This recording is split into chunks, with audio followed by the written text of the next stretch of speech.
Ngayon, pakikinggan na natin. Sabi ko, ito'y isang kaibigan. Bakit? Kasi matagal siya. Kapitbahay namin siya sa Layforce, di ba? At pareho kami ng santong tinatawag. Bakit? Magkapatid kami. Ito ay San Lorenzo Ruiz Formation Center. Siya naman, galing siya sa Lorenzo Ruiz, Lorenzo Mission Institute.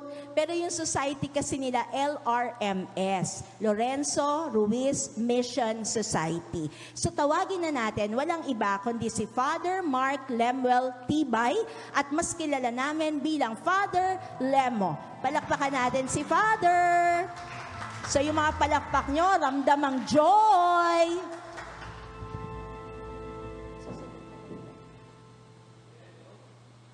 Git nga ni Tita Joy at Tita Gaines na kami ay magkapatid. Alam niyo po ba, ang aming seminaryo, ang Lorenzo Mission Institute, ay tinatag ng kanyang kabunyiang si Jaime Cardinal Sin. Ang Layforce po ba, si Cardinal Sin din? Ayan, no? Kung ang Franciscans ay tinatawag na Franciscans dahil ang kanilang founder ay si Saint Francis, ang mga Benedictines ay tinatawag na Benedictines dahil ang kanilang founder ay si Saint Benedict. Kami naman, ang aming founder ay si Cardinal Sin. Kaya ang tawag sa amin ay sinners. Hindi, no? Pero kami ay born out of sin. Dahil ang aming founder ay si the greatest sin of all, Cardinal Sin. At may kami, emotional attachment because of our great founder, Cardinal Sin. At ang kanyang motto ay Serviam. And so we try our best kahit na nasa quarantine tayo, patuloy pa rin ang service natin sa isa't isa. Amen? Amen. No, hindi ko man kayo nakikita. Kamusta kayo diyan, no? At tayong lahat ay binagyo. Kaya naman inaalay ko ang aking talk para sa mga kapatid nating lalo-lalo na sa Samar. Sana kayong lahat diyan ay ligtas. Patuloy pa rin ang ating panalangin para sa inyo at patuloy pa rin ang buhay. Bahagi talaga ng buhay ang mga pagbabago at panimula. Medyo nararamdaman natin, umuulan na. Sana hudyat ito ng pagtatapos ng tag-init at pagsimula ng tag-ulan para medyo magkaroon naman tayong kaginhawaan sa mga panahon nito. Bahagi ng buhay ang pagtatapos at syempre, bahagi ng buhay ang pagsisimula. Tayo po ngayon ay inaanyahan magsimula muli sa panahon ng COVID-19. Tinapos ng virus na ito ang ating mga nakasanayang pamumuhay. Pero patuloy pa rin ang buhay. Kailangan nating bumangon at mag-adjust sa bagong sitwasyon. Nakapag-adapt na ba tayo? Maraming bago ngayon. May mga bagong uso o in sa ating lahat. Unang-una na siguro sa mga kapatid nating Katoliko, ay ang Facebook Masses. Yan, no? Kanino ba kayo nag-a-attend? Ako po, ang madalas kong attenan, pinapakinggan ko yung homily, ay si Father Reggie at si Father Cali sa Manila Cathedral. Oh. Hi, Father Reggie, Father Cali. No? Ako po ay avid fan nyo. Salamat sa TV Maria at Radio Veritas din. At kung ano naman, kung nais ko ng Tagalog Mass, doon ako sa Quiapo Church, kay Monsignor Ding at kay Father Douglas Badong. Yan. Kayo ba? Kanino kayo nanonood? At syempre kung namimiss ko ang aking tatay, ang nag-ordain sa akin, si Cardinal Tagle, ay pumupunta ako ng Roma. Nag-offer din ng live mass ang Colegio Pilipino sa Roma. At pinapanood ko minsan si Cardinal Tagle. Ayan, no? Dahil sa lockdown, nakapagsisimba tayo kahit sa bahagi ng mundo. Ayan. Maliban sa Facebook Masses, ay nauuso din yung TikTok. Ayan, marami ako nakikita mga kaibigan na dahil sa katagalan ng quarantine, dahil wala na silang magawa, sumasayaw-sayaw na sila sa kanilang mga tahanan. Yan. Pero hindi ko pa nasusubukan. Siguro onting quarantine pa, mapapatiktok na rin ako. At syempre, yung Zoom, nauso na rin ito sa mga magkakaibigan at syempre, ginagamit sa pagtatrabaho. Kailan lang kami rin ay sa seminaryo po ako nakasign. Kailan lang kami po sa seminaryo ay nag-Zoom conference sa mga seminarians namin. Isa-isa namin silang kinausap at kinamusta at nabahagi sila ng kanilang dinadanas sa panahon ng quarantine. Minsan, nung ako na ang mag-share, sabi ng isang pari sa akin, "Father, choppy, hindi kita marinig. Inilakasan ko yung boses ko, pero ang problema ay yung signal. Hindi pa rin ako madinig. Kaya naman, napikon ako, sabi ko, hindi ako nadidinig. Kung ganon, kung hindi ako nadidinig, kahit ano na lang sasabihin ko. Ang sabi ko doon sa Zoom, ang pogi-pogi ko. Aba, bigla akong narinig. Sabi ko, naayos bigla. At kung makapag-react, kala mo naman, napaka-pogi nila. Pero, ito nga yung aking karanasan sa bagong mga new normal. Tayo ay unti-unting inaayayahan na magsimula na rin sa new normal. Kung hindi, tayo ay mapag-iiwanan. Kaya naman, hindi lang tayo basta-basta mag-start over. Sabi ni Tita Gaines, kinakailangan sa pagsimula muli with a breath of joy. Buti na lang, no? Hindi tayo may screen, hindi nyo naamoy na hindi pa ako nagtutoothbrush. No? Pero imagine nyo na lang, yan ay breath of joy. Pero kung hindi pa kayo breath of joy, Father, paano ba? No? Paano ba magkaroon ng breath of joy? Alam nyo, merong magkalaro, 4 years old. Habang naglalaro sila sa playground, itong dalawang batang ito, nagkainitan at nagkapikunan. Sabi ng isang bata sa kanyang kalaro, "Ang pangit mo!" Yung isang bata nanginig, sabi niya, "Hindi ako pangit! Hindi ako pangit!" Sabi ng nanay ko, "Nasa dugo namin ang maganda't pogi." Sabi ng isang bata, "Yun nga yung problema, nasa dugo nyo, wala sa mukha." Ayan, no? Ang breath of joy, dapat ay nasa loob. At kung tunay na nasa loob, ang breath of joy, makikita yan sa labas. Ang breath of joy, mahanap sa loob.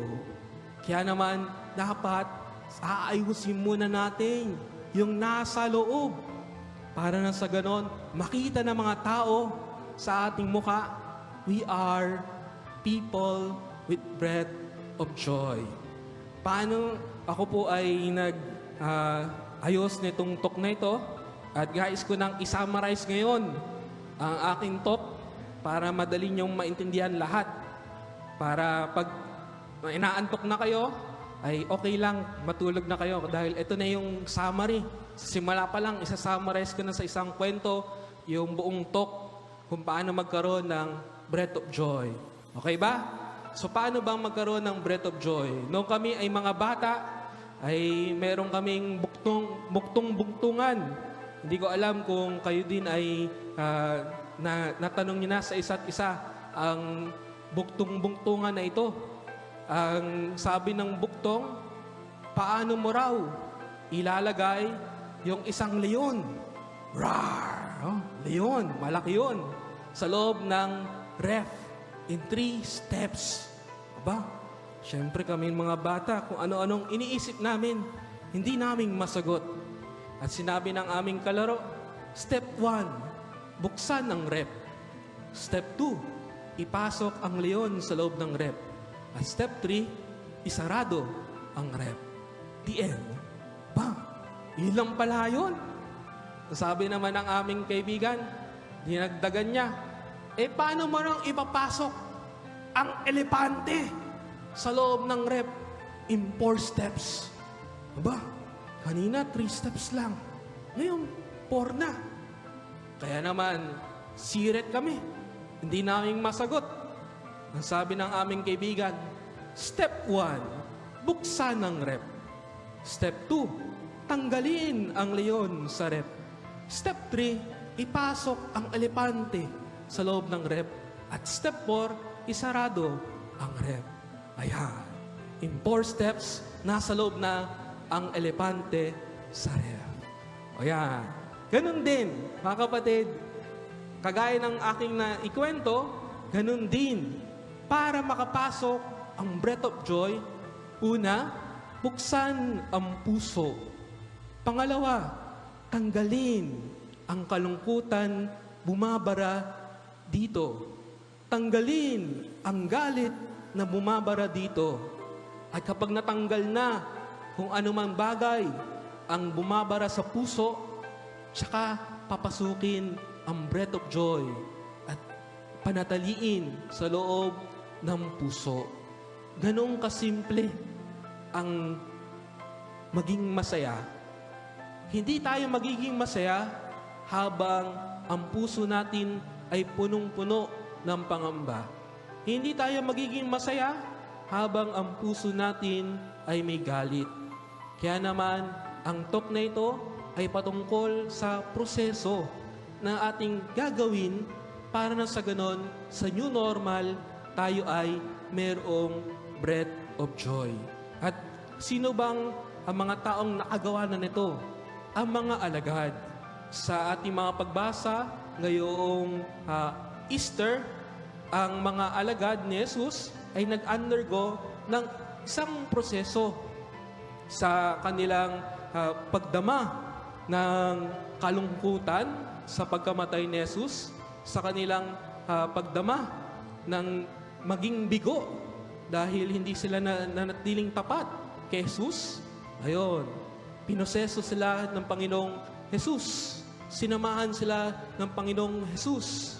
Nang sa ganon, yung pinagdadaanan nila sa puso, matanggal at makapasok yung breath of joy, the Holy Spirit. At nung nakapasok na yung Holy Spirit, ayon, doon lang sila nakapasok sa kanilang sariling new normal. Sila din ay pumasok sa new normal. Ang sitwasyon nila ay nabago dahil nabuhay muli ang Panginoong Kristo. At dahil nabuhay muli ang Panginoong Kristo, nagbago ang lahat. Sila ay pumasok sa new normal. Dati, walang taong muling nabubuhay, pero nung si Jesus, nagkaroon na ng muling pagkabuhay. Nagkaroon ng bagong normal. At para makapasok nga sila doon, nag-undergo muna sila ng process. At i-review natin yung mga readings natin ngayong Easter at titignan natin kung paano nga pinoseso yung mga alagad at kung mapag-aralan natin kung paano naproseso yung mga alagad, gagawin din natin sa atin. Nang sa ganon ay maging handa tayo sa new normal. Ayan, nalihis na ako sa aking talk. Lahat tayo ay pumasok sa community quarantine noong panahon ng Kwaresma. Ngunit, parang hindi pa rin tayong nakakapasok sa Marami kasing patuloy pa rin ang Biyernes Santo sa pagkakahiwalay nila sa kanilang mahal sa buhay. Marami kasing patuloy pa rin ang Kalbaryo sa kanilang paghahanap ng makakain sa araw-araw. Marami kasing patuloy pa rin ang pagpapakasakit, labanan ang COVID-19. Hindi pa rin tapos ang Kwaresma para sa ating nasasakop ng quarantine. Maging modified, enhanced, o general quarantine, pasakit pa rin at hindi kagaya ng dati. Hay buhay! Hanggang kailan pa ba ito? Kailan pa ba tayo makakapasok sa tunay na diwa na muling pagkabuhay? Suggestion ko po, humugot tayo ng kasagutan sa Easter. Kagaya ng mga alagad ni Jesus, sila din ay dumanas ng new normal sa muling pagkabuhay. Ang new normal na ito ay dahil sa first time in human history, mayroong nabuhay mula sa patay sa pamamagitan ng kanyang sarili. Ang mga alagad ay mayroong pinagdaanan para makapag-adjust sa kanilang new normal. At ito ay ikinuwento sa mga pagbasa sa linggo ng muling pagkabuhay. Unang linggo ng pagkabuhay. Ang topic, malabo pa ang lahat. The Lord be with you and with your spirit. A reading from the Holy Gospel according to St. John. Glory to you, O Lord. On the first day of the week, Mary of Magdala came to the tomb early in the morning, while it was still dark, and saw the stone removed from the tomb. So she ran and went to Simon Peter and to the other disciple, whom Jesus loved, and told them, "They have taken the Lord from the tomb, and we do not know where they put him." So Peter and the other disciple went out and came to the tomb. They both ran, but the other disciple ran faster than Peter and arrived at the tomb first. He bent down and saw the burial clothes there, but did not go in. When Simon Peter arrived after him, he went into the tomb and saw the burial clothes there, and the cloth that had covered his head, not with the burial clothes, but rolled up in a separate place. Then the other disciple also went in, and the one who had arrived at the tomb first, and he saw and believed. For they did not yet understand the scripture that he had to raise from the dead. The Gospel of the Lord. Praise to you, Lord Jesus Christ. Sa inyong unang pagbasa, hindi pa nauunawaan ng mga alagad ang muling pagkabuhay. Ang unang saksi sa muling pagkabuhay, inakalang mayroong kumuha sa katawan ng Panginoon. Hindi pa nila agad naisip na ito ang katuparan ng pangako ni Jesus sa kanila. Muli siyang mabubuhay. Naguguluhan sila at hinahanap ang presensya ni Jesus. Sa ating sitwasyon, naguguluhan din tayo at hinahanap ang presensya ng Diyos. Malabo ang lahat sa atin. Naguguluhan tayo dahil hindi natin inaasahan ang mga pangyayaring ng COVID-19. Naguguluhan tayo sapagkat inaasahan natin na hindi papayagan ni Jesus mangyari sa atin ang COVID-19. Sa kaguluhan, hinahanap natin si Jesus. Napapatanong kung natutulog ba ang Diyos. Marahil, madaming beses na nating nadinig ang kwento ng footprints in the sand. Hayaan niyo pong aking muling itong ikwento ng ating maalala at magkaroon ng kasagutan mula sa kwentong ito. Isang gabi, sa isang panaginip, aking nakasama ang Diyos naglalakad sa dalampasigan. Sa madilim na kalangitan, lumitaw ang kwento ng aking buhay. Sa bawat yugto nito, aking natatanaw na mayroong 2 pares ng bakas ng paa sa buhangin. Yung isa sa akin, yung isa sa Panginoon. Pagkalipas kong panuurin ang kwento ng aking buhay, lumingon ako sa mga bakas. Napansin ko sa mga panahong meron akong pinagdadaanan at hirap na hirap, nag-iisang pares ng yapak ang aking nakikita.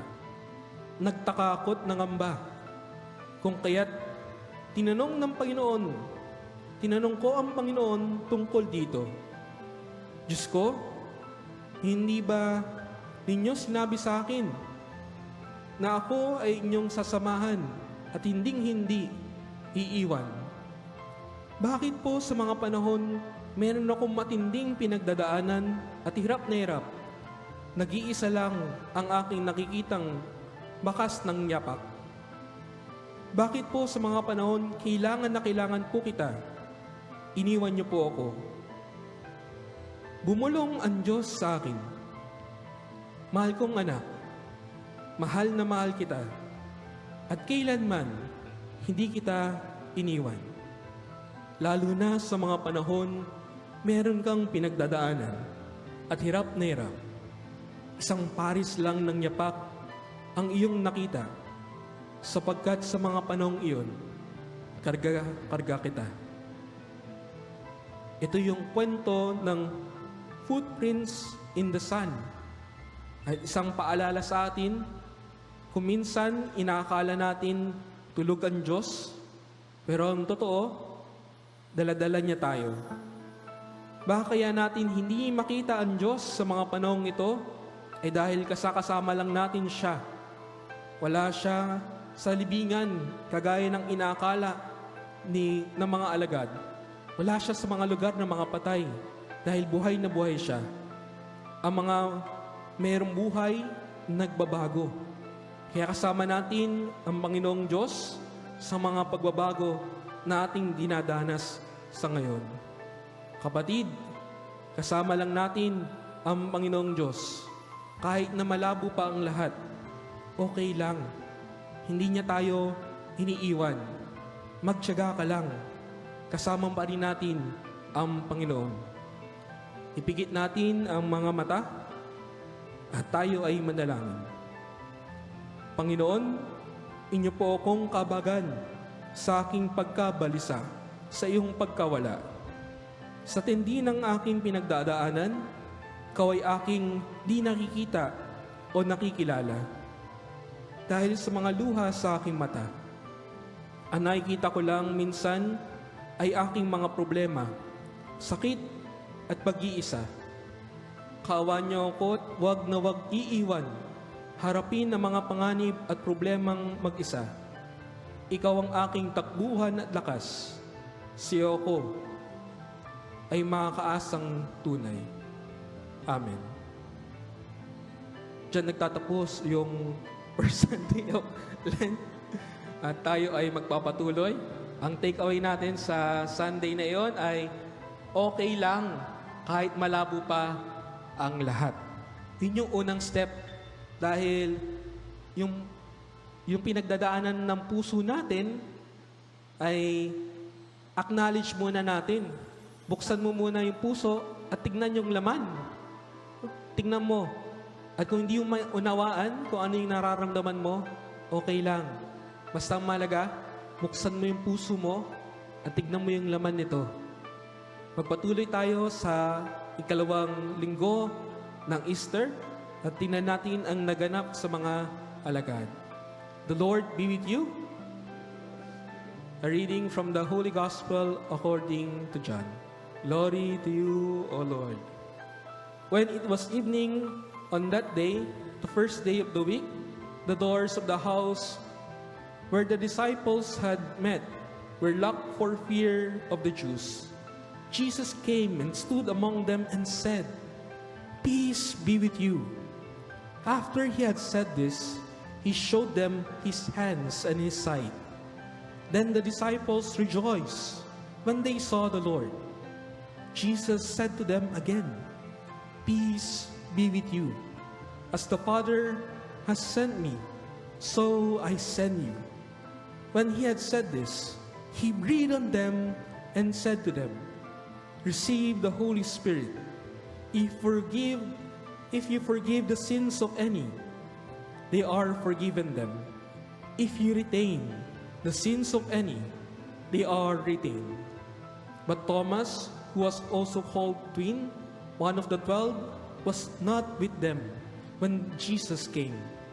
So the other disciples told him, "We have seen the Lord." But he said to them, "Unless I see the mark of the nails in his hands, and put my finger in the mark of the nails, and my hand in his side, I will not believe." A week later, his disciples were again in the house, and Thomas was with them. Although the doors were shut, Jesus came and stood among them and said, "Peace be with you."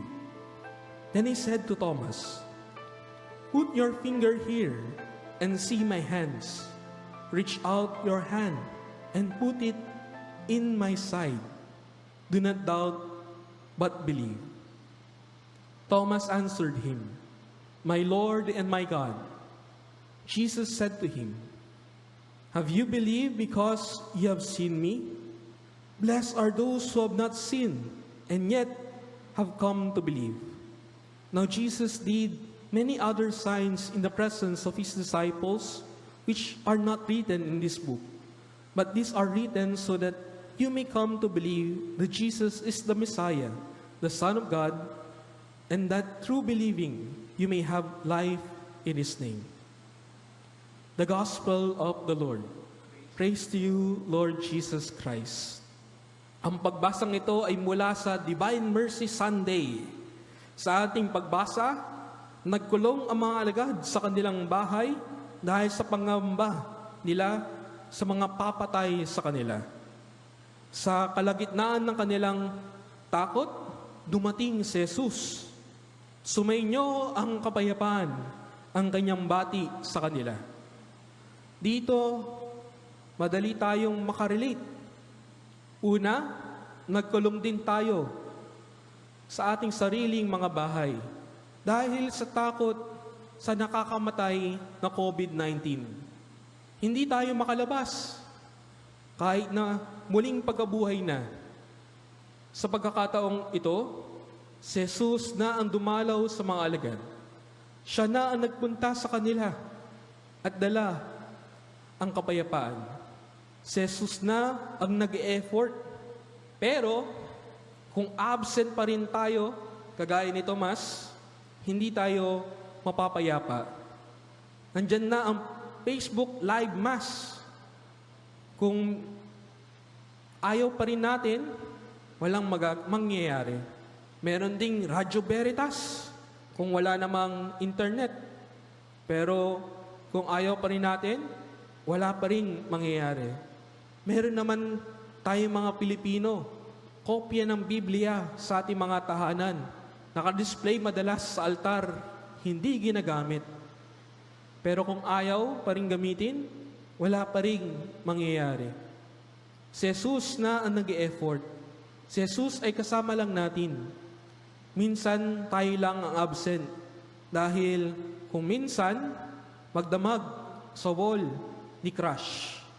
Kung minsan, pinapanood pa rin ang Crash Landing on You sa Netflix kahit pang 8 beses na. O kaya kung minsan, walang tigil sa kaka-TikTok para pumayat. Ayan, naging absent tuloy kahit na physically present. Ang ating lesson na kukunin sa ikalawang linggo ng muling pagkabuhay ay be present. Be present sa mga mahal sa buhay. Magpansinan kayo. Be present. Huwag absent-minded. Kung kailangan ng tulong ng nanay, tulungan. Kung kinakailangan ng tulong ni tatay, tulungan. Be present to one another. At higit sa lahat, be present to the Lord. Ilang saglit lang naman. Be present. Ang isa pang maganda sa pagbasa na ito ay ang pagpayag ni Jesus na ipahawak kay Tomas ang kanyang mga sugat. Parang sinasabi ni Jesus na tunay siyang naghirap at namatay sa krus. At tunay na tunay din ang kanyang muling pagkabuhay. Tunay ang sugat na dinanas ni Jesus. Kung kaya sa kanyang pakikisa sa ating paghihirap, hindi ito palabas o drama. Dinanas din niya ang mawalay sa kanyang mahal sa buhay. Ang buhati ng krus, mag-isa, at mamatay na nagdurusa. Ang sugat ni Jesus ay tanda na sasapit din tayo sa muling pagkabuhay niya. Kung tayo ay nasusugatan man ngayon, pinapaalala ni Jesus na meron ding itong hantungan at makakarating din tayo sa ating muling pagkabuhay. Tayo din ngayon ay may parang mga sugat ni Jesus. May sugat tayo sa kamay dahil masakit na hindi natin mahawakan ang mga mahal natin sa buhay dahil sa social distancing. May sugat sa paa dahil masakit na hindi tayo pwedeng makalabas at malayang makapaglakbay dahil sa lockdown. May sugat sa tagliran ang iba sa atin dahil sa panglabas, sa social media, pa-TikTok, pero sa loob, meron palang malalim na pinagdadaanan, hindi lang nakikita. Kung alin man ang sugat natin, kapatid, tingnan ang sugat ni Jesus. Sinasabi niya sa atin, makaahon din tayo sa sitwasyon natin. Malalagpasan din natin ito. Una, summarize lang natin. Okay lang kahit malabo. Ikalawa, be present kahit may sugat. Manalangin tayo. Panginoon, itulot niyo kami ay makapagsimula muli sa new normal. Iyong ipadama sa amin ang iyong presensya at gabayan at paggabay sa tuwing kami ay nangangamba sa mga pagbabago ng aming bagong buhay. Nawa, ang aming mga sugat ay maging aming tanda ng aming pakikisa sa mga nahihirapan. Pukawin mo, mabuksan ang aming mga puso upang malayang makapasok ang iyong handog na kapayapaan. Amen. Ayan. Hinga. Nakadalawa na tayo. May 6 pa. Pero recap lang. Yung una, titingnan muna yung sitwasyon ng puso. Kung malabo lang, okay lang. Ikalawa, ay yung be present. Yan. Kasi kung absent tayo, paano mabubuksan ni Jesus yung ating puso? At kung makita natin may sugat yung ating puso, hayaan yung hilumin ni Jesus. Kaya be present kahit may sugat. Pupunta na tayo sa ikatlo. At ito ay mula sa Gospel ni Saint Luke. The Lord be with you and with your spirit. A reading from the Holy Gospel according to Saint Luke. Glory to you, O Lord. Now on that same day, 2 of them were going to a village called Emmaus, about 7 miles from Jerusalem, and talking with each other about all these things that had happened. While they were talking and discussing, Jesus himself came near and went with them, but their eyes were kept from recognizing him. And he said to them, "What are you discussing with each other while you talk along?" They stood still looking sad. Then one of them, whose name was Cleophas, answered him, "Are you the only stranger in Jerusalem who does not know the things that have taken place there these days?" He asked them, "What things?" They replied, "The things about Jesus of Nazareth, who was a prophet, mighty in deed and word before God and all the people, and how our chief priests and leaders handed him over to be condemned to death and crucified. But we had hope that he was the one to redeem Israel. Yes, besides all this, it is now the 3rd day since these things took place. Moreover, some women of our group astounded us. They were at the tomb early this morning, and when they did not find his body there, they came back and told us that they had indeed seen a vision of angels who said that he was alive. Some of those who were with us went to the tomb and found it just as the women had said, but they did not see him." Then he said to them, "Oh, how foolish you are! How slow of heart to believe all that the prophets have declared. Was it not necessary that the Messiah should suffer these things and then enter into his glory? Then beginning with Moses and all the prophets, he interpreted to them the things about himself in all the scriptures. As they came near the village to which they were going, he walked ahead as if he was going on.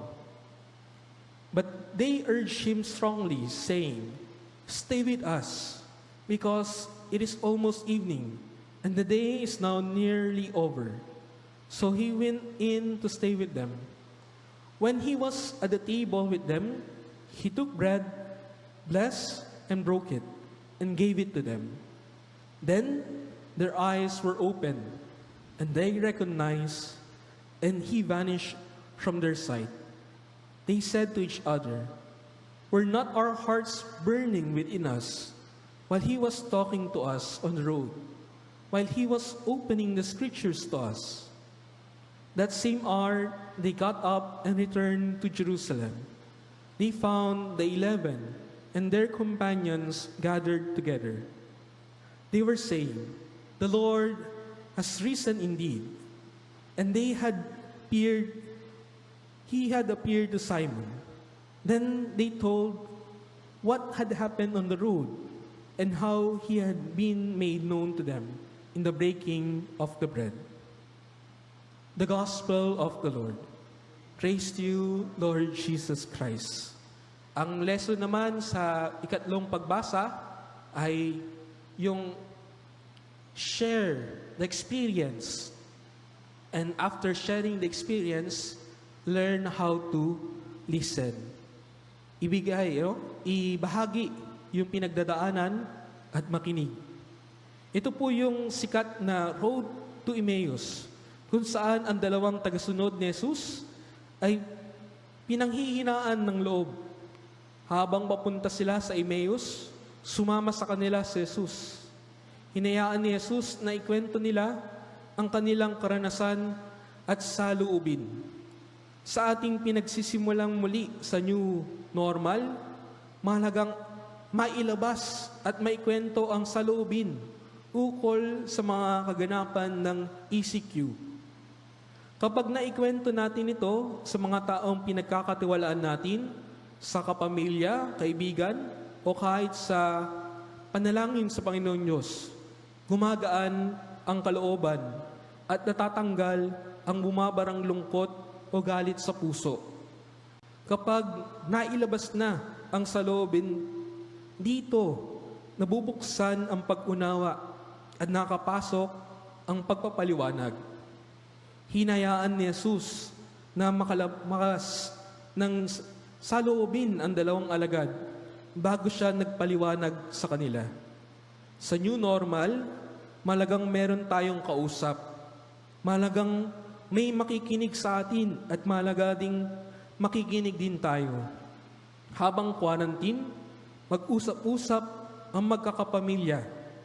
Kung merong mang hindi kumikibo, kabahan na tayo, kausapin, at hayaan silang magkwento muna. Wala mo ng judgment o komento, kagaya ng ginawa ni Jesus. Unawain muna ang pinagdadaanan. Kapag nakapagkwento na ito, magiging bukas na muli ito para makinig. At hopefully, magiging bukas sa salita ng Diyos. Hopefully, magiging bukas sa pagtanggap sa Panginoong Kristo sa banal na misa. Unti-unti lang, hinay-hinay lang. Ang pinakamahirap sa community quarantine ay yung magkakasama na kayo pero walang pansinan. Nako, yung silent treatment, nakakapraning at nakakamatay yan. Huwag nating niyang gawin sa isa't isa. Mag-reach out din tayo sa mga nalulungkot at nangungulila. Mag-text, mag-musta, wag lang daw sa X. Mag-Zoom, mag-chat, lalo na dun sa mga pinaghihinaan na ng loob. Malaga ang bawat isa. Ayan, no? O, review lang ulit dun sa pinagdadaanan natin. Ang una, okay lang kahit malabo pa ang lahat. Ikalawa, be present kahit may sugat. At yung ikatlo, ibahagi ang saloobin at makinig. Yung summary ko, ito yung unang dalawa, yung pagbukas muna ng rep. Tignan muna kung ano man yung laman ng rep, baka may leon. Yung ikatlo, ibahagi yung saloobin, ito yung pagpapalabas dun sa leon. Yung pagkwento ng saloobin, pagkwento ng kalungkutan, at yung kwento ng galit. Kapag nagawa natin ito, doon lang mabubuksan yung rep. Yung puso. Oh, yung puso. No? Yung pag nabuksan na yung puso, ayan, doon lang tayo bukas makinig. Pag nabuksan na yung puso, doon lang makapasok yung Holy Spirit. Sige, punta na tayo sa fourth Sunday of Easter. The Lord be with you, with your spirit. A reading from the Holy Gospel according to John. Glory to you, O Lord. Jesus said, Amen, amen, I say to you, whoever does not enter a sheepfold through the gate, but climbs over elsewhere, is a thief and a robber.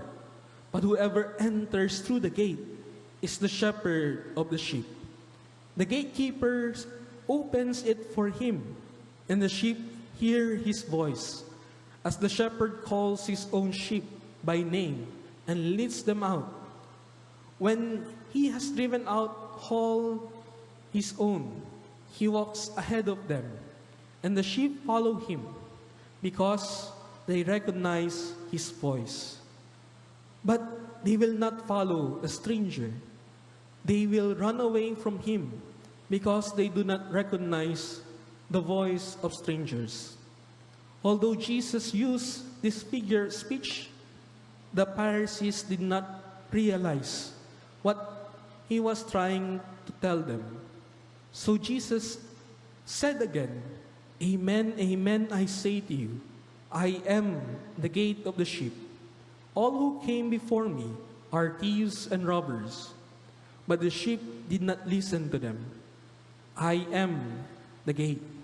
Whoever enters through me will be saved, and will come in and go out and find pasture. A thief comes only to steal and slaughter and destroy. I came so that they might have life and have it more abundantly. The Gospel of the Lord. Praise to you, Lord Jesus Christ. Tayo po ay nasa ikaapat na gospel na, at napansin ko may 10 minutes na lang ako. Tuloy lang ang ligaya. Nagmamadali ba kayo? May pupuntahan kayo? Wala naman, no? Quarantine naman tayong lahat. Pero baka yung mga nanay magluluto na, no? Basta i-on nyo lang, no? Para habang nagluluto kayo ay napapakinggan nyo pa rin yung talk. So, yung ikaapat naman na ating gagawin ay yung pagtiwala sa mabuting pastol. Ayan, nabuksan na yung puso, natanggal na yung saloobin. Ito na ang katanungan. Kanino naman tayo makikinig? Ngayon nabuksan na ang puso, sino naman ang pakikinggan natin? Ang kasagutan ay ang mabuting pastol. Ang ikaapat na linggo ng muling pagkabuhay ay ang Good Shepherd Sunday. Si Jesus ang mabuting pastol natin. Siya ang nakakilala sa atin at mapagkakatiwalaan natin. Nalalaman niya ang mga mas makabuti para sa atin. Mahalaga na paggawakan natin ito sa new normal para magkaroon tayo ng pagkukunan ng lakas. Kailan lang meron akong kaibigan nakachat sa Facebook, last week lang, at na-share niya sa akin yung saloobin niya sa Panginoon. Sabi niya ay last year, 2019, siya ay nag-apply para sa isang scholarship program sa London dahil ito ay alam niya, kaya naman niya. Alam niyang qualified siya. Pero pagdating ng December last year, 2019, nalaman niya na pinaalam sa kanya na hindi siya tinanggap para sa scholarship program. Nalungkot siya at talaga namang dismayado dahil alam niya mabuti naman ang kanyang layunin, alam niyang wala naman siyang ginagawa. Kaya medyo siguro nagkaroon ng pagtatambo sa Panginoong Diyos. Pero habang siya ay nag-undergo ng quarantine, sabi niya, na-realize niya, mabuti pa rin ang Diyos sa kanya. Dahil kung natuloy siya sa London last year, hindi niya alam ang sitwasyon niya doon ngayon. Sabi niya, niligtas ako ng mabuting pastol. Hindi niya ako inayaan mapunta sa kapahamakan. At alam niya ang mas makabuti sa akin. Kung ginrant niya ang aking panalangin, walang kasama ngayon yung aking mga magulang. Walang mag-aasikaso sa kanila. Kaya nasabi pa rin niya ng aking kaibigan na mabuti pa rin ang pastol. Mahalagang panghawakan natin, mga kapatid, na tayo ay mahal ni Jesus. Hindi natin kayang kontrolin ang lahat ng bagay sa buhay natin. Ito madalas ang pinagmumulan ng anxiety dahil inaakala natin dapat masunod tayo parati. Dapat sumang-ayon ang lahat sa ating mga plano. Pero kung magtitiwala tayo sa plano ni Jesus, kung tatanggapin natin na wala sa atin ang kontrol sa lahat ng bagay, makatagpo tayo ng kapayapaan at ng kaginawahan dahil hinahayaan nating manaig ang plano ng mabuting pastol sa ating buhay. Manalangin tayo. Panginoon, inyo po kaming kilalanin bilang bahagi ng iyong nasasakupan. Iligtas niyo kami sa aming makasarili. Ipagkaloob mo sa amin ang kababaan ng loob upang sundan ang iyong kaloob. Nawa, makamit namin ang kapayapaang iyong ibinibigay. Amen. Okay? Review muna tayo. Tayo ay nagsimula sa okay lang kahit malabo pa, be present kahit may sugat, ibahagi ang saloobin at makinig, magtiwala sa mabuting pastol. Napaliwanag ko na kung ano yung kalagaan nito. Dahil nga nabuksan na ating puso, anong sunod na tanong? Kanina naman ako makikinig. Ang kasagutan sa mabuting pastol. Hayaan natin ang Panginoong Kristo ang magpuno sa ating puso. Okay. Okay pa ba tayo? Sige. Dalawa na lang. Kaya pa natin to. The Lord be with you and with your spirit. Reading from the Holy Gospel according to John. Glory to you, O Lord. Jesus said to his disciples, "Do not let your hearts be troubled. You have faith in God. Have faith also in me. In my Father's house, there are many dwelling places. If there were not, would have I told you that I am going to prepare a place for you? And if I go and prepare a place for you, I will come back again and take you to myself, so that where I am, you also may be. Where I am going, you know the way." Thomas said to him, "Master, we do not know where you are going. How can we know the way?" Jesus said to him, "I am the way, the truth, and the life. No one comes to the Father except through me. If you know me, then you will also know my Father. For now,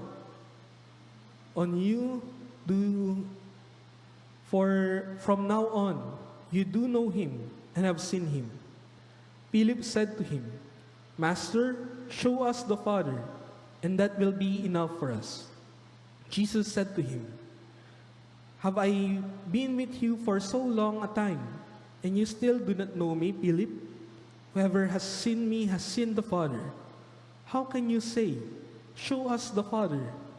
Do you not believe that I am in the Father, and the Father is in me? The words that I speak to you, I do not speak on my own. The Father who dwells in me is doing his works. Believe me that I am in the Father, and the Father is in me. Or else believe because of the works they themselves. Amen, amen, I say to you, whoever believes in me will do the works that I do, and will do greater ones than this, because I am going to the Father. The Gospel of the Lord. Praise you, Lord Jesus Christ. Medyo madami ang binasa natin sa pagbasa kanina, pero ang takeaway natin dito ay simple lang. Do not let your hearts be troubled. Sa Tagalog, huwag mabagabag ang inyong kalooban. Magpatuloy lang. Si Jesus ay nagpapahiwatig na siya ay mauuna sa Ama. Kahit natatakot, ang kanyang haharapin, kahit na nakakatakot, ang kanyang haharaping pagsubok at paghihirap, patuloy pa rin siya sa pagharap sa mga ito. Dahil ito ay para sa ating kaligtasan. Gagawin niya pa rin ang kanyang misyon. Sabi ni Jesus, ako ang daan, ang katotohanan at ang buhay.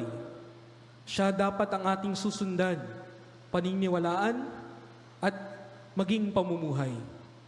Sa pagharap ni Jesus sa kanyang sariling pagsubok, inaanyahan din niya tayo, harapin din ang mga pagsubok natin sa new normal. Hindi madali ang magiging adjustment, ngunit huwag mabagabag. Kagaya ng pagtagumpay ni Jesus sa kanyang paghihirap, magtatagumpay din tayo sa ating kasalukuyang sitwasyon.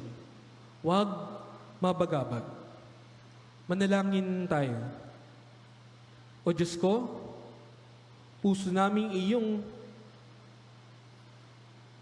pakamahalin. Sa pagharap sa pagsubok ng new normal, aming nawa itong mapagtagumpayan. Masunod nawa namin ang ipinagagawa at malayo sa kapamakan. Aming pagpapasensya'y iyong nagdagan ng aming makayanan ang hirap na dinadanas. Amen. Okay? Okay pa ba tayo? Oh, binilisan ko na yun, ha? Review ulit. Okay, nasa step 5 na tayo, pupunta sa last step. Okay lang, kahit malabo pa lahat. Be present, kahit may sugat. Ibahagi ang saloobin at makinig. Magtiwala sa mabuting pastol. Huwag mabagabag. Tayo ay pupunta na sa ika-6. Teka lang, ano pala yung connection nun sa, dun sa analogy kanina? Yung unang tanong, kanina tayo previous na tanong, kanina tayo makikinig sa mabuting pastol. At ang sunod na tanong, ano yung sinasabi ng mabuting pastol sa atin?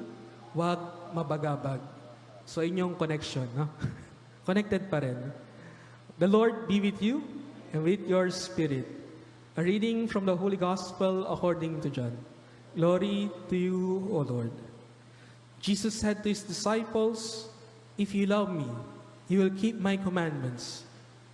And I will ask the Father, and he will give you another advocate to be with you always, the Spirit of truth, whom the world cannot accept, because it neither sees nor knows him. But you know him, because he remains with you, and will be with you. I will not leave you orphans. I will come to you. In a little while, the world will no longer see me, but you will see me, because I live, and you will live. On that day, you will realize that I am in my Father, and you are in me, and I in you. Whoever has my commandments and observes them is the one who loves me. And whoever loves me will be loved my Father. And I will love him and reveal myself to him. The Gospel of the Lord. Praise you, Lord Jesus Christ. So ito yung gospel para bukas o para sa mga mag-anticipated mass mamaya, ito yung gospel. So ano yung takeaway natin dito? Yung breath of joy, the Holy Spirit. Bilang huling bahagi ng panahon ng muling pagkabuhay, pinapadala sa atin ang banal na Espiritu. Bago makalabas sa new normal ang mga alagad, kinailangan muna nilang taglayin ang banal na Espiritu ng Diyos. Hindi sila agad-agad lumabas at nagpayag. Ang Espiritu ng Diyos ay Espiritu ng pag-ibig. Kung wala ka nito, hindi ka pwede sa new normal. Para sa mga alagad, ang new normal ay ang pagkabuhay ni Jesus. Hinakailangan nilang ipahayag sa lahat na muling nabuhay si Jesus at tunay siyang Diyos. Siya ay magpapahayag, sila ay magpapahayag sa mundo ng karahasan, puno ng karahasan, at ang mensahe nila ay kapatawaran at pag-ibig. Sa panahon naman natin, sa new normal, ay ang mundong merong COVID-19. Mundong puno ng takot at kalungkutan. Kailangan nating ipahayag sa mundo na meron pa ring pag-asa, na dadating din tayo sa bagong umaga. Ang pag-ibig ang magtutulak sa atin para ipahayag ito. Iba't iba man ang ating ambag at kaya sa buhay, ang lahat ay inaanyahan makiisa sa pagsaksi sa muling pagkabuhay. Kikilos ang Espiritu ng Diyos sa atin upang magdulot tayo ng pag-asa sa isa't isa. Pero kung hindi pa rin bukas ang puso, kung ang laman pa rin ito ay galit, lungkot, hindi makapasok ang Espiritu ng Panginoong Diyos. Hindi makapasok ang Espiritu ng pag-ibig. Kapatid, sa linggong ito, ating hayaan pumasok sa atin muna ang Espiritu ng pag-ibig. Kapag nasa sa atin na ito, mamahalin natin ang ating kapwa. Magsusuot tayo ng face mask. Kung nasa atin ang Espiritu ng pag-ibig, i-maintain natin ang social distancing dahil alam natin ito ang nararapat. Kung nasa atin ang Espiritu ng pag-ibig, susunod tayo sa mga dapat sundin at ganapin. Dahil mahal natin ang ating kapwa, hindi lang ang ating sarili. At kapag nasa atin na ang pagmamahal sa kapwa, handa na tayo sa new normal. Magkakaroon tayo ng kapayapaan. Magkakaroon tayo ng ligaya. Manalangin tayo. Panginoon, kami ay mamangha sa iyong kabutihang ipinagkakaloob sa amin. Sa tulong ng iyong banal na Espiritu, amin nawang may pagpatuloy ang aming buhay sa new normal. Magdaan man ang malakas na unos ng buhay, hindi kami mangangamba sapagkat alam naming kasama ka namin sa lahat ng oras. Amen. Sa ngalan ng Ama, Anak, at Espiritu Santo. Amen. At dyan nagtatapos ang aking talk at sana maging handa na tayo sa new normal, sa paghahanda ng kalooban at pagtanggap sa breath of joy. Amen? Amen. So Father Lemuel, hindi ka po makakaalis muna dahil may pumasok pong mga katanungan. Ang kanyang tanong ay, may pagkakaiba po daw ba ang worry, fear, and anxiety? Ayan, no? May pagkakaiba ba yung worry, fear, at anxiety? Parang mga iba-ibang level lang ito, no? Basically, fear silang lahat, no? Nangangamba, no? Sa Tagalog. Pero kahit iba-iba silang degree, no? Isa lang yung kasagutan dyan, no? Ay, ano yung kasagutan dyan, Ate Gaines? May nagmamahal na Panginoong Diyos sa atin. At kapag nasisigurado natin na mahal tayo ng Panginoong Diyos alam nating hindi tayo pababayaan, maging anuman yung degree, yan man ay fear, worry, or anxiety. Kung alam nating mahal tayo ng Panginoong Diyos at hindi pababayaan, ay mawawala ang mga ito. Pasok ba? Pwede ba yan? Okay, okay.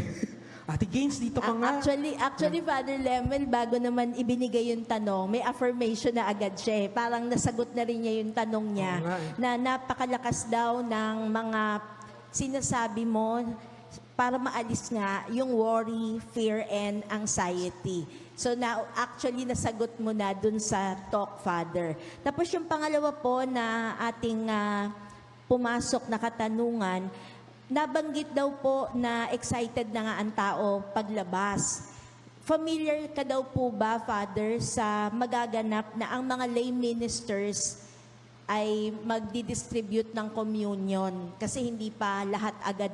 Kung familiar ka lang daw po, para lang may agam-agam kasi siya. So, aantayin natin yung go signal ng ating obispo, si Bishop Abilio, at kung ano man yung instruction ni Bishop, ating itong susundin. Sa pagbukas ng Modified Enhanced Community Quarantine, ipinauumanhin ko po sa lahat, mananatili po ang simbahan na malayo sa inyo muna para sa kaligtasan ng lahat. Hindi pa muna makakapagbigay ng komunyon yung ating mga lay ministers o yung mga extraordinary ministers. So, mag-antay muna tayo ng go signal at agad-agad naman po natin itong ibibigay sa lahat kapag sigurado na po tayong safe. Magpapatuloy po tayong sa pagtanggap sa spiritual communion sa banal na misa sa mga sandaling ito muna. At one last question, Father Lem. Hoy, nako, ang dami last naman. talaga to. Last na talaga. Nakakaba? Kasi, Father, na ito question na to from within, hindi na to galing sa labas. Gusto po namin malaman, Father, sa buhay mo ba bilang isang batang pari, you are a young priest, Yes. nagkaroon din ba ng panahon na ikay natakot dito sa mga nangyayari? Kasi very uncertain, may pinagdaanan ka rin ba? Maari mo bang ibahagi kahit konti yung naging saloobin mo bago mo natanggap yung steps na ibinigay mo sa amin? So, bilang batang pare, ako po ay na-assign sa seminaryo. Dito nga po sa complex ng San Carlos. Kaya po ako ay naglakad lang dito. At ang isa ko pong fear ay yung para sa aming mga seminarista. Kasi nung nag-lockdown nga, hindi namin alam kung makauwi pa ba sila. Kasi ang isa naming pangamba nga ay matrap sila sa labas. So, ayaw namin mangyari ito. At isa pa naming worry or yung isa naming fear ay makapagbubukas ba ang seminaryo? Kasi ang seminaryo ay parang school din at hindi naming may pangamba kami na baka hindi pa rin sila safe kung magbabalikan silang lahat dito. So, nag-way kami, paano ba? Magtutuloy pa ba ang formation this year o mag-i-stop muna? Yun yung mga katanungan namin mga formators dito sa complex. Pero si Bishop Pabilio ay parang talaga siya, yung good shepherd ng diocese natin, archdiocese natin dito, yung sinabi niyang, do your best. No? Magpatuloy tayo. Parang doon, naliwanagan kami, parang napaparalyze kami ng fear dahil ang dami naming iniisip. Pero, malagang makinig sa mga mabuting pastol at sila yung nag-aano sa amin ng direksyon. So, madali sana buhay namin kung stop na lang lahat. Hindi namin isipin yung mga precautions, yung face mask, yung alcohol, yung social distancing, paano gagawin niya sa chapel, may schedule daw. May first mass, second mass, para hindi raw puno yung chapel. So, madali sana kung hindi na lang namin papabalikin yung mga seminarista. Pero, ang hamon ay magpatuloy pa rin. Kasi kapag patuloy pa rin, ay nakapagbibigay din to ng pag-asa sa mga tao na nagpapatuloy pa rin yung seminaryo. So, tingnan natin, ang sitwasyon kasi ngayon medyo malabo pa, kagaya ng sabi sa unang part. Pero i-discern natin kung ano yung movement ng Holy Spirit para sa seminary. So, yun yung pinagdadaanan ko ngayon.